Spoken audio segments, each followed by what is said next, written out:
Every detail in this story comes from the historical record.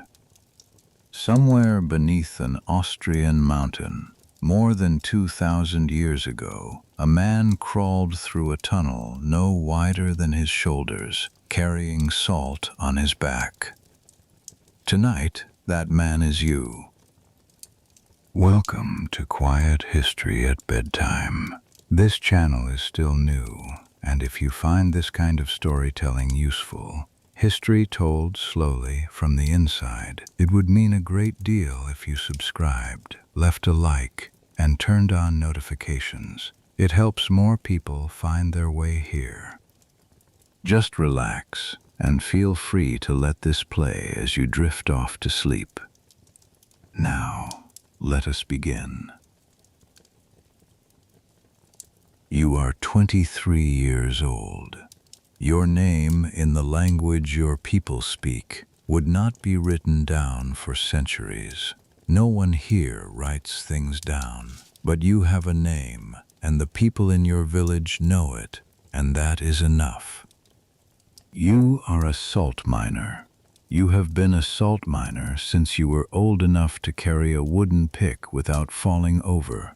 Your father was a salt miner, his father before him. The mountain has fed your family for 3 generations, and it will feed the generation after you, if the tunnels hold. You do not own the mine. No single person owns the mine. The mining operations at Hallstatt, this settlement on the edge of a cold alpine lake, are organized around the community and its trade relationships. Salt comes out of the mountain. Salt moves down the valley. Salt becomes the thing that makes everything else possible. It preserves meat through winters that would otherwise mean starvation. It cures hides. It keeps fish edible long enough to travel. Salt in 450 BCE is not a seasoning.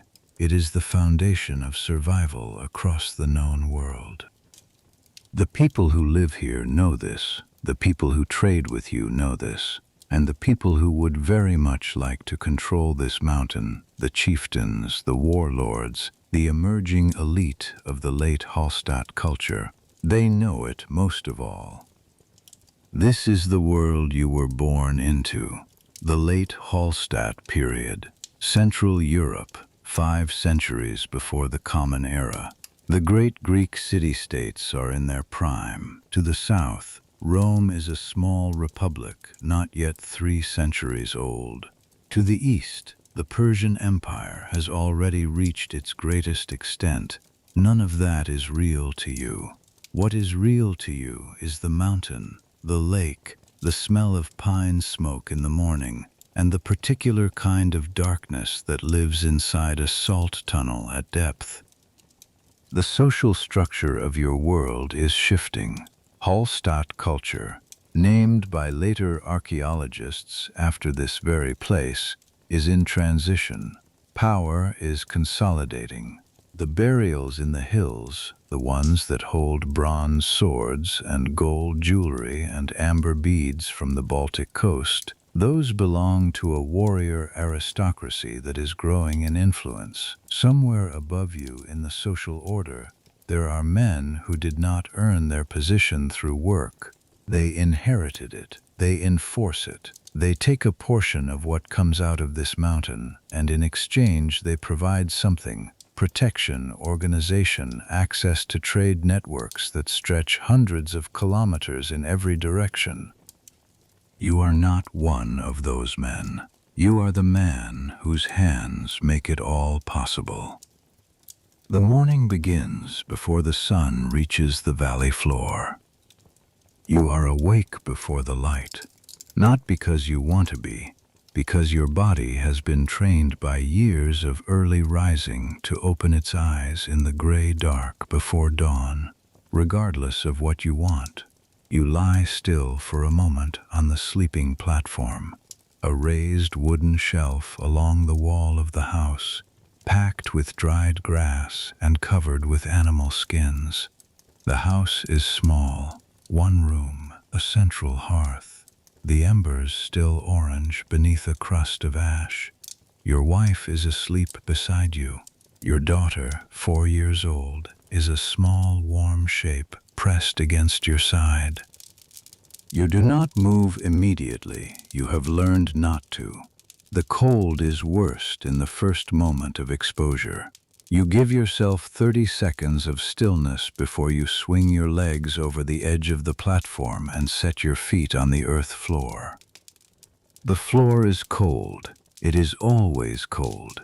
This is not a complaint. It is simply the first fact of every morning. You cross to the hearth and kneel down.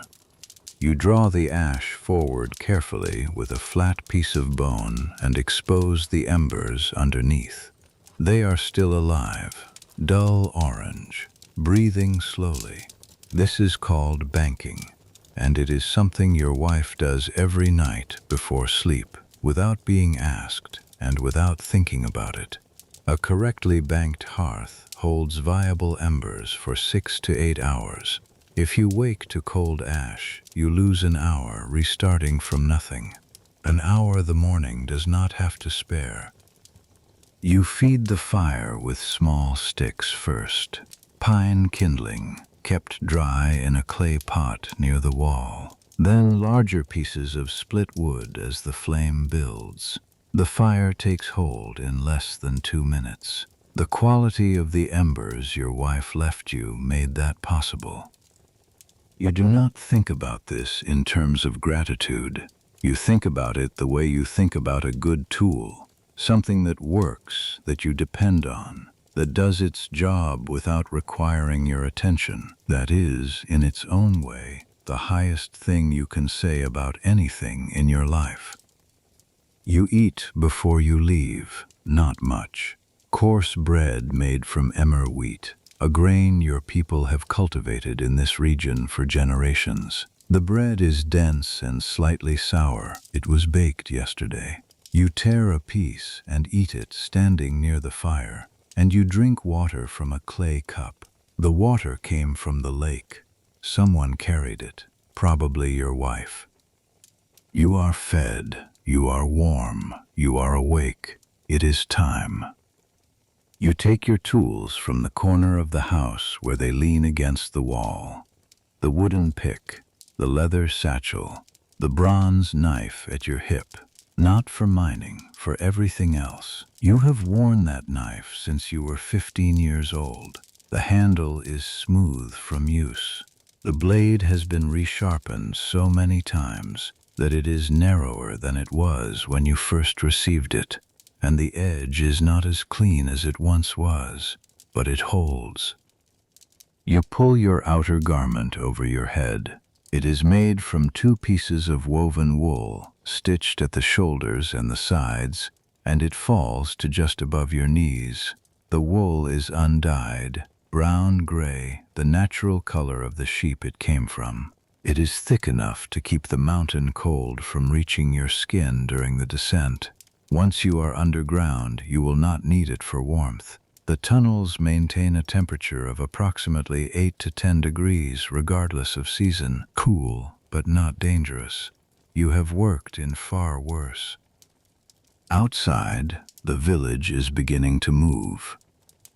The settlement at Hallstatt in this period is not a large city. It is a community of perhaps 100 to 200 people directly connected to the mining operations, with a larger network of associated settlements in the valley below. The houses are built on terraces cut into the steep slope above the lake. Below you, the water is dark and still in the early morning. The mountains on the far side are outlined in pale gray. The air smells of pine and cold stone and, faintly, of salt, a mineral sharpness that is so familiar to you that you only notice it when it is absent. Other miners are moving through the narrow paths between the houses. You know all of them. You know their fathers. In some cases, you know their grandfathers. This is a community that does not change quickly. People are born here and they die here, and in between they go into the mountain and come back out again. That is the rhythm. It has been the rhythm for a very long time. Archaeologists working at Hallstatt in the 19th and 20th centuries will eventually excavate thousands of artifacts from this site. They will find wooden tools, picks, shovels, carrying vessels, preserved in the salt for over 2,000 years. They will find fragments of textile, pieces of leather, the remains of food. They will find torches made from bundles of pine splints bound with lime bast fiber. They will find the bones of the miners themselves in the cemetery on the hillside, and from those bones they will read the story of a life of physical labor, spines compressed by years of carrying heavy loads, joints worn from repetitive motion, teeth worn flat from a diet of coarse ground grain. Your spine, your joints, your teeth, the record they will find is the record of you. You fall into step beside a man you have worked beside for 6 years. He is older than you, perhaps 35, which is not young in this place and this time. He has a scar along his jaw from a roof collapse 7 years ago. He lost the tip of one finger to the same collapse. He does not talk about it. Neither do you. The mountain takes things, that is known. You have known him since you were a boy. When you were 7 years old, he was the one who first took you inside the mine, not your father. Your father was sick that winter, a chest illness that kept him in the house for 6 weeks, and the older miner came to the door one morning and looked at you and said, with no particular ceremony, that it was time you saw the inside of the mountain. You remember that first descent. You remember it the way you remember very few things, with the quality of something that changed the shape of you. The darkness was absolute, and you grabbed his sleeve before you could stop yourself. He did not mention it. He simply adjusted his pace so that you were beside him rather than behind him, and he held the torch a little higher, and he said, "Listen," and you listened, and what you heard was nothing. The specific nothing of a place with no wind, no birds, no water moving, no living thing except the two of you and the sound of your own breathing. He said, "The mountain does not care that you are here. That is not a bad thing. That means it does not care that you are afraid either." You were not afraid after that. Or rather, you were afraid, but it was the kind of fear you could carry, because you knew the mountain was indifferent to it. You think of this sometimes when you are descending alone in the dark. His words have stayed with you longer than almost anything else anyone has said to you.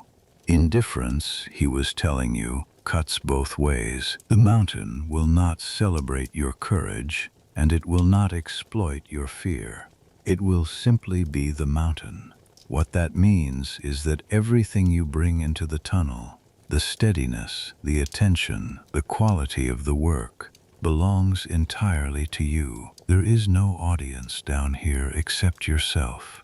You have found over years that this is not an isolating thought. It is a clarifying one. You walk together up the slope toward the mine entrance without speaking. There is nothing to say that has not already been said. The work is the same today as it was yesterday. It will be the same tomorrow. The entrance to the mine is a timber-framed opening cut into the rock face. The timbers are solid, old-growth pine, chosen for straightness and density, fitted together with mortise and tenon joints. The miners who built this entrance built it to last. They understood that the shaft below depends on what holds it at the top.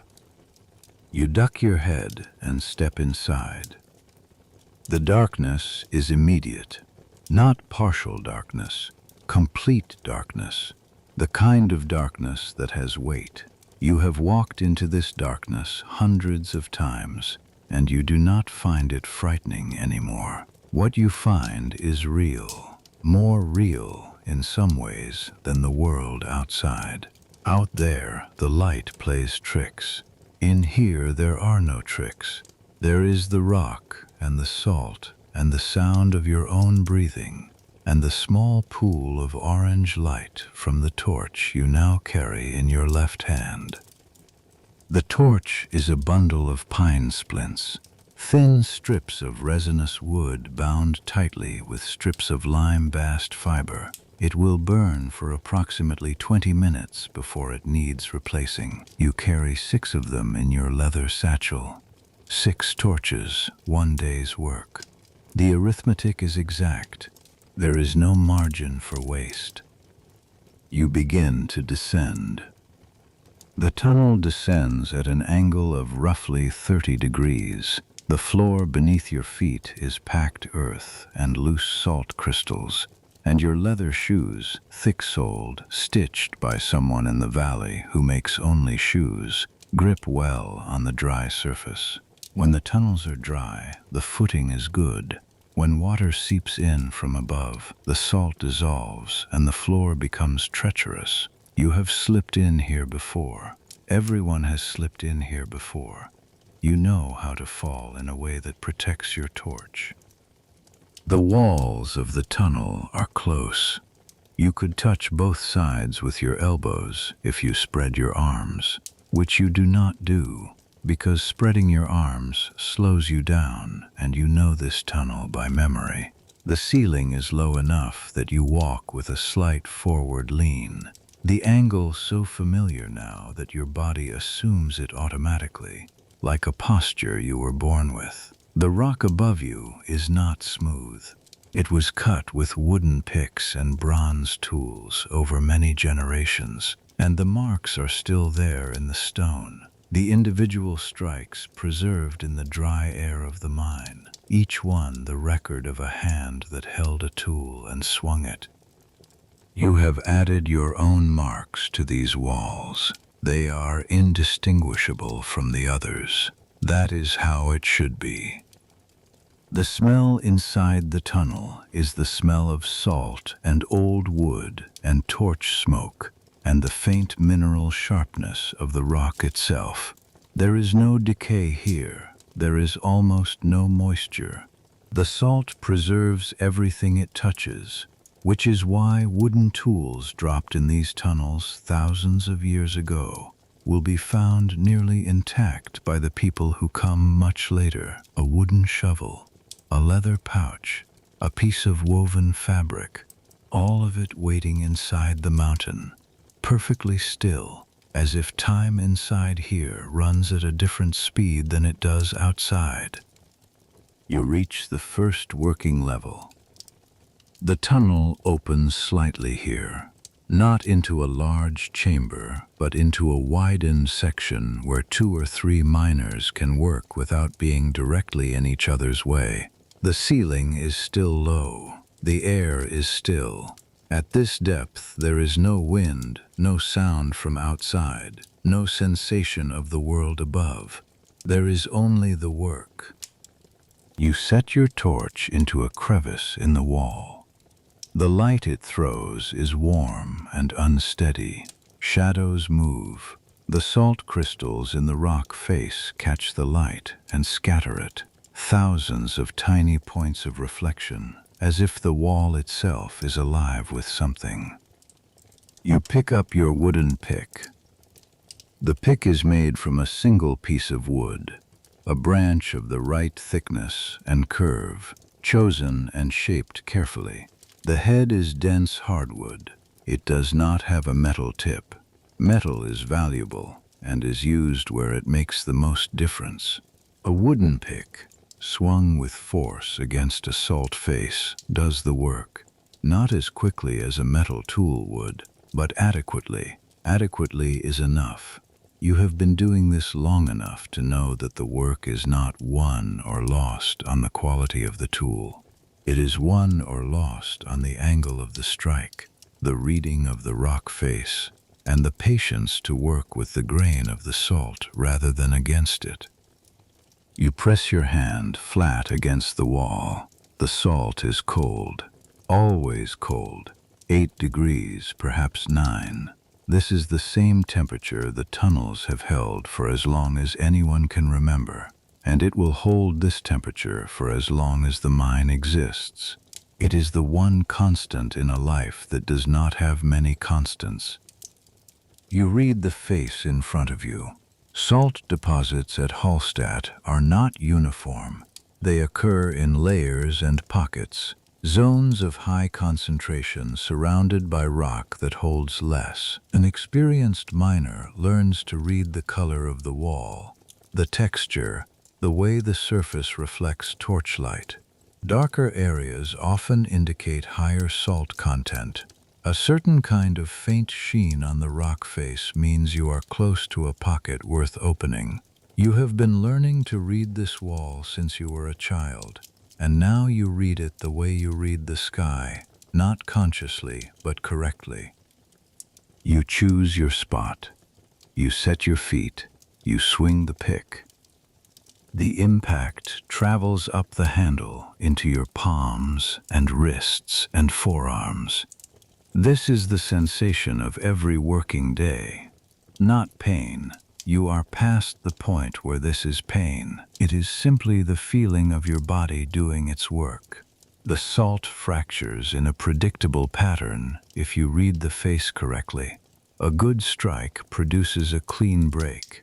The salt comes away in chunks, some large, some small, all useful. You swing again and again. You work in a rhythm. Strike, pause, listen, strike. The pause and the listening are not rest, they are work. You are listening for the sound the rock makes after the strike. A clean, dense sound means solid salt. A hollow sound means a void, a pocket of air, a place where the wall is thinner than it appears. A void can collapse. You have not been at the center of one, not the kind that brings the ceiling down. You were nearby when the older miners' collapse happened 7 years ago. You heard it before you understood what you were hearing. A sound like the mountain exhaling, then dust and silence and then voices. You do not want to hear that sound again. You listen for it every day, and you are glad every day that it does not come. The older miner, working a few meters to your left along the same face, has his own rhythm. You are aware of it the way you are aware of his breathing, as a background presence, steady, reliable. You have been in this tunnel with him enough times that his rhythm and yours have aligned, the way the breathing of two people sharing a bed will align in sleep. You do not notice it. It simply happens. The salt accumulates at your feet. When enough has broken free, you stop swinging and begin to load it into the carrying vessel, a large wooden bowl with a flat bottom and slightly raised sides, made from a single piece of wood that was hollowed by fire and then refined with bronze tools. The bowl holds approximately 15 to 20 kilograms when full. You will carry it on your back up the tunnel to the surface, where it will be sorted and processed and prepared for trade. One load, that is not the goal. One load is one beginning. You fill the bowl. You sling the leather harness over your shoulders and position the bowl against your back. 15 kilograms of salt. You stand carefully, using your legs, keeping your spine straight. Years of this work have taught your body the geometry of load-bearing in confined spaces. You do not think about the technique. You simply do it. You start back up the tunnel. The climb with a full load is different from the descent. Your body leans forward into the slope. Your thighs burn after the first 30 steps. The torch in your left hand is now a third of the way through its burn. You track this automatically, not by looking at it, but by feel, by the way the heat from the flame has shifted. by the faint change in the smell of the resin as it reaches the end of its best burning phase. You reach the surface and set the bowl down in the sorting area. Outside air hits you, cool and moving, sharp with the smell of pine and lake water. After the stillness of the tunnel, the slight movement of outdoor air feels like a sudden abundance. You fill your lungs with it before you turn to go back down. Your day will consist of this: descent, work at the face, ascent with the load, descent again, 6 torches, 6 cycles of work, each cycle producing 1 or more loads of salt. The loads are weighed and recorded, not in writing, but in a system of tokens and notches on wooden counting sticks that serve the same purpose. Your contribution is tracked, it is not ignored. By midday, you have made 4 trips. The sun is almost overhead, visible from the sorting area as a hard white light above the valley walls. You eat again, the same bread as this morning, and a piece of dried meat that your wife packed into the leather satchel along with the torches. The meat is beef, salted and dried. Salted beef in a salt mine. You have made this observation before, to yourself, in a way that is not quite humor and not quite not humor. You eat sitting on the ground outside the mine entrance, your back against the warm stone. The mountain above you is enormous. You cannot see its peak from here, only the rock face directly above and the dark opening of the shaft and the sky beyond the ridge, which is deep blue and cold and exactly as far away as it always is. The village below is partly visible through the trees. Smoke rises from the houses. Someone is moving along the lakeshore. A dog barks once and stops.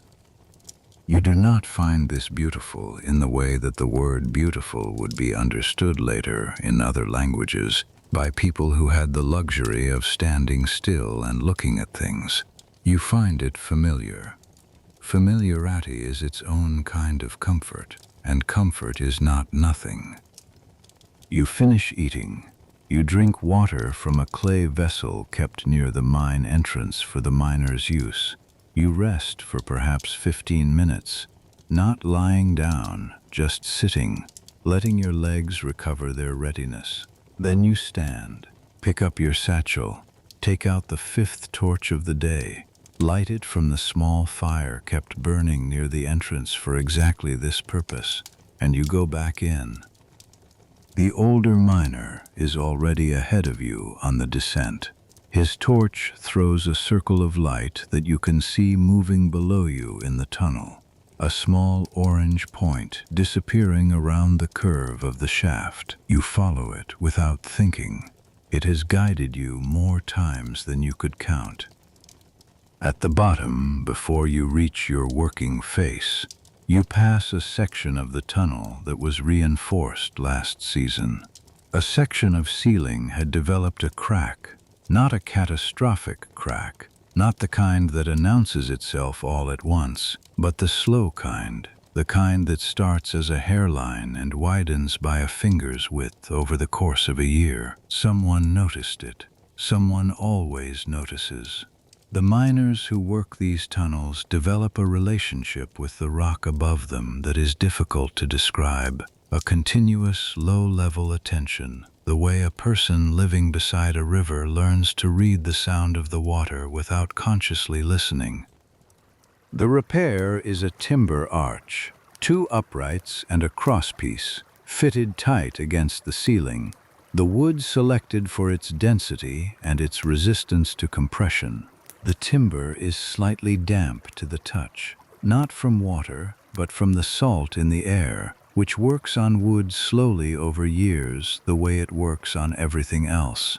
Salt preserves and salt destroys, depending on the concentration and the duration. The timbers in the oldest sections of the mine have been here long enough that you cannot tell anymore what the original wood looked like. They have become part of the tunnel. You put your hand against one of the uprights as you pass. It is solid. It will hold. You do not linger on this thought. You keep moving. At your working face, the older miner has already lit his torch and set it in the wall and begun assessing the face from the morning. You do the same on your side. The salt you exposed this morning is exactly as you left it. Of course it is. The tunnel does not change in your absence. Time moves differently in here. And the promising section you noticed before the midday break is still there, slightly darker, slightly more reflective, waiting. You pick up your tool. The afternoon begins. The afternoon work is slower than the morning. This is not a failure of will, it is the body being honest. By the 4th and 5th hours of physical labor, the muscles have spent a significant portion of their immediate resources. The swings of the pick are still accurate. Accuracy is a matter of training and habit, and those do not fade with fatigue the way raw strength does, but they are slower. You adjust your expectations accordingly. The face tells you where to work. You work there. At the level you are working today, the salt deposit is rich. The color is right. The whitish gray of high-purity halite, slightly translucent where the torchlight catches the crystals at the right angle. This kind of salt will travel well. It will be traded south into the Alpine passes, toward the Mediterranean world where demand for preservation salt is steady and enormous. Some of it will go north, along river routes that move goods from the Alpine interior toward the Baltic coast. Salt from this mountain will end up in places you have never seen and cannot imagine, mixed into the food of people who do not know your name and will never know it. This does not bother you. You are not making salt for strangers. You are making salt for your family. The strangers are simply the mechanism by which the mountain's gift becomes the food on your table, and the wool on your back, and the bronze knife at your hip. The 6th torch burns. You take the final load of the day and carry it to the surface. The sun is low now, dropping behind the western ridge. The valley is in shadow before the sky above it.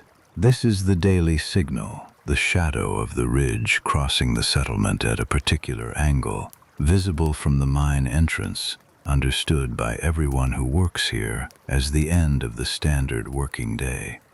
You are not required to work past this point. You are not paid by the hour, because hours as a precise unit of time do not exist for you yet. You are paid, compensated, in a share of the salt you produce, calculated by the counting stick system and redeemable in trade goods, food, and materials. Today's tally is good, not remarkable, but good. You made 6 full loads. The face was cooperative. Your body held. The torches lasted exactly as they should have. You hand off the 6th load to the sorters, confirm your day's count with the man who holds the counting stick, and begin the walk back down to the village. Your shoulders ache, the deep ache, not the sharp kind, the kind that lives in the tissue itself, in the bundles of muscle that have been contracting and releasing all day under load. You know this ache the way you know the sound of the lake in wind. It is a background condition of your existence. It does not alarm you. The path down the terraced slope is familiar enough that your feet find it in the dimming light without guidance. The village is warm-smelling now. Fires built up for the evening, food beginning to cook. You smell something with fat in it, something animal, and your body responds to this before your mind does. Your daughter is outside the house when you arrive. She is playing with a piece of rope. doing something complicated with it that involves wrapping it around a stick. She sees you and stops and comes to stand beside you without saying anything. She leans against your leg. You put your hand on the top of her head. You go inside. The fire inside is built up. Your wife has added wood since the morning. Good-sized pieces, not the thin kindling of the first light hours, but the kind of wood that burns long and steadily and holds its heat. The house is warm. After the 9 degrees of the tunnel, the warmth is a physical fact, something you walk into as much as you walk through the door. You set your tools against the wall. You sit down near the fire. Your daughter brings you a small, flat stone she found somewhere during the day. One side of it is smooth. The other has a faint line running through it, a seam of a different color, pale against the gray. She holds it out in both hands, the way children offer things, as if the object itself is the message, and the message is, "Look at this, look at what exists." You take it and turn it over. The seam in the stone is quartz, probably a thin vein of it, crystallized inside the rock over more time than either of you could count. You run your thumb along it. She watches your face. You hand it back. She closes her fingers around it and holds it against her chest for a moment, satisfied. Then she goes back to her corner. Your wife sets a clay pot near the edge of the fire. Inside it there is a soup, lentils, you think, from the smell, and something with fat and dried herbs that she keeps in a small leather pouch hung from a peg on the wall. The herbs are thyme and something else, something bitter that she gathered from the hillside above the settlement in late summer when the plants were at their peak. She knows which plants to take and which to leave. She knows more about the hillside than you do. You have accepted this without finding it remarkable. It is simply how things are distributed between the two of you. The mountain is yours, the hillside is hers. The soup will take time. You do not mind. You lean back against the wall behind you and let your eyes rest. Not sleep. Not yet, but the particular state of rest that the body moves into when it has completed its work and has been given permission to stop. The muscles in your shoulders are still carrying the memory of the day's loads. Your lower back is tight in the specific way that comes from sustained forward lean. Your hands are stiff at the knuckles. None of this requires attention. It is simply the body's account of what it did today, and the account is honest. The fire moves. The light in the house shifts and settles. Outside, the village is quieting. The sounds of the active part of the day, children, animals, the movement of people between houses, the distant sound of someone working, are giving way to the sounds of the evening. Lower voices, the creak of wood, the occasional voice of a dog. The lake, which you cannot see from inside the house but which you are always aware of, does its usual thing, a faint presence of water somewhere below, doing nothing in particular and requiring nothing from anyone. The soup is ready before full dark. You eat together, you, your wife, your daughter, sitting near the fire with clay bowls in your hands. The lentils are soft. The fat in the broth is rendered from the end of a piece of dried meat, and it gives the soup a richness that the lentils alone would not have. Your wife adds a pinch of salt to each bowl before she hands them out. Salt from the mountain. Salt that you brought out of the earth, that passed through the sorting process, that became part of the community's share, and some portion of which came back to this house as your allocation. You eat salt that you mined. You have never thought about this in any particular way. It is simply the circuit that everything moves through. The mountain to the sorters to the trade network and back again.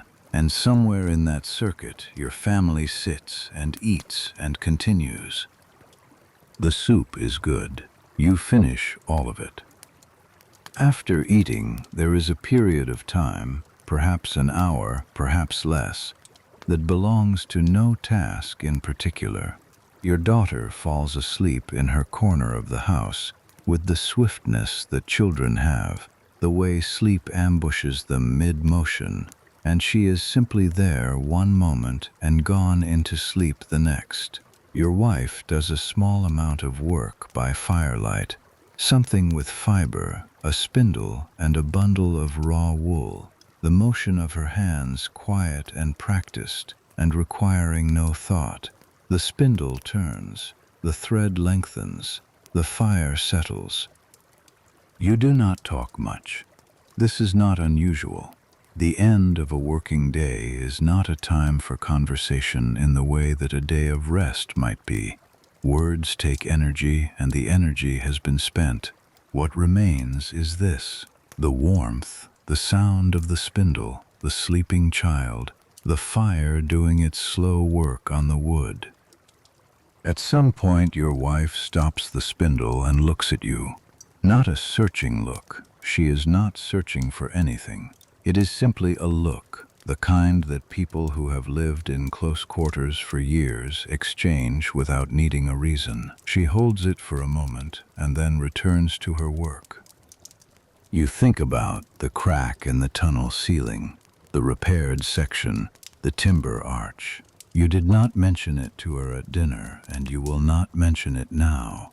Not because she could not bear to hear it. She is not a fragile person. She is a person who has spent her entire life inside the reality of what this work costs. But because there is nothing to say about it. The timber held, the repair was good. The mountain gave you another day, and you came back out of it. That is the whole of the story, and the whole of the story requires no telling. This is how it has always been between the miners and the people who wait for them. There is an agreement, never spoken, that the inside of the mountain belongs to the mountain. What happens there is processed there. You bring out salt. You leave the fear inside. This is not suppression. It is the practical management of a life lived in proximity to real danger, by people who understand that naming a danger too often gives it a weight it does not need to have in the hours when you are not facing it.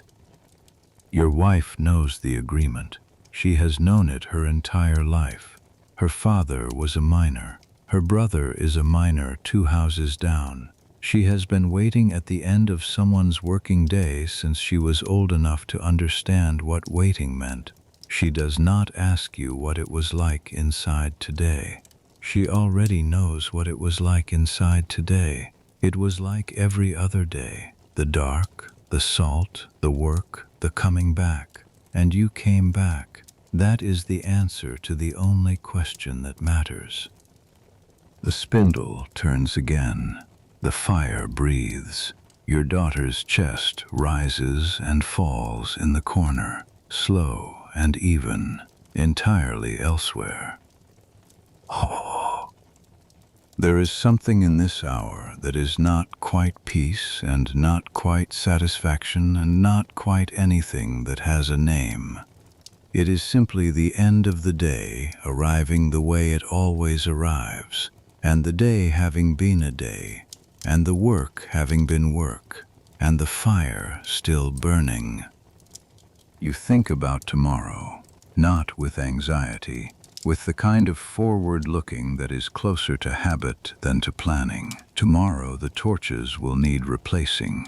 You are down to 2 in the satchel and the standard supply is 6. You will stop at the store before descending.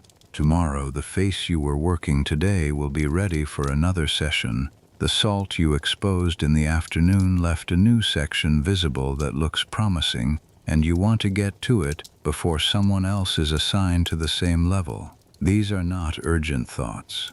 They are simply the thoughts that the working part of your mind produces when the rest of you has gone quiet, small organizational notes that the morning self will receive and use. Outside, the temperature is dropping. You can feel it in the way the cold comes through the wall behind you, not sharply but steadily, a slow pressure of cold air against the warm interior of the house. This is normal. The alpine nights in this season are cold regardless of how mild the day was, and the day was not especially mild. The house holds heat well. The walls are thick. The thatch is dense. The door fits its frame tightly enough to keep the worst of the wind out. You will sleep warm tonight. This is not guaranteed in the world you live in. It is something that has to be earned and maintained and can always be lost. Tonight it is not lost. Tonight the fire will burn down to embers that your wife will bank before she sleeps, the way she banks them every night, and the embers will hold through the dark hours, and in the morning you will kneel at the hearth and draw the ash forward, and the fire will still be there. The spindle slows. Your wife sets down her work. She moves to check on your daughter. A brief touch to the child's shoulder, a look in the firelight, everything as it should be. And then she comes back and sits close to you, her shoulder against yours. She says something quiet. You answer. What passes between you is small and ordinary, and would not be interesting to anyone outside this house. It is exactly the kind of thing that does not survive. No monument to it, no record, just two people at the end of a day, saying the small things that belong only to them. Mussed. The fire settles lower. The light in the house contracts. The corners go dark first, then the walls, until the only real light is the orange glow from the hearth itself, and even that is beginning to fade as the wood finishes burning and the embers take over. You do not need to do anything more tonight. Your body knows this. It has been moving toward this moment since the moment you woke in the dark, and now the moment is here, and the work is done, and the fire is banked, and the child is sleeping, and the cold is outside and not inside. You settle onto the sleeping platform. The dried grass beneath the skins shifts under your weight and then stills. The wool blanket pulls up to your chest. The animal skin above it is heavy and warm. The fire is a low orange line at the edge of your vision. You do not look at it directly. It is simply there, in the corner of your awareness, doing what fires do when they are left alone, burning slowly, patiently, without urgency. The sounds of the house are small now. The settle of the fire, the faint sound of the wind outside finding the edges of the thatch, the breathing of your daughter, which you can hear if you listen, slow and deep and completely unconcerned with anything the world contains. The mountain is above you. You cannot see it. You do not need to. You know exactly where it is, the way it sits above the valley, the way the rock smells at depth, the way the salt crystals scatter torchlight in the working face, the particular sound of a pick striking salt in a tunnel that has been cut by 100 pairs of hands before yours. Tomorrow you will go back in. Tonight you are here. Sir. The fire dims. The dark is complete and quiet and familiar. The lake is below, doing nothing, asking nothing. The mountain is above, patient in the way that stone is patient, without effort, without intention, simply present. Your body is still. Your breath is slow. The day is finished. The night holds everything in place. You do not need to go anywhere. You do not need to do anything. The embers breathe. The house is warm. You are here at the end of a day that will not be remembered, in a life that will not be written down, inside a mountain that will give up its salt for another 2,000 years after you are gone. Osir. And that is enough. That has always been enough. The dark is soft now. Let it come. Let it come. Thank you for spending this evening inside the mountain with us. Quiet History at Bedtime is still a very new channel, and every subscriber, every like, and every notification bell makes it possible for more people to find their way here. If this kind of storytelling has been useful to you, if it helped you rest, or if it made history feel a little more real, please consider subscribing and sharing the channel with someone who might appreciate it. Every story on this channel comes from the historical record. The Hallstatt salt mines are one of the most extraordinary archaeological sites in the world, and the people who worked them left behind evidence of their daily lives preserved in salt for over 2,000 years. They were real. Tonight, for a little while, so were you. Sleep well.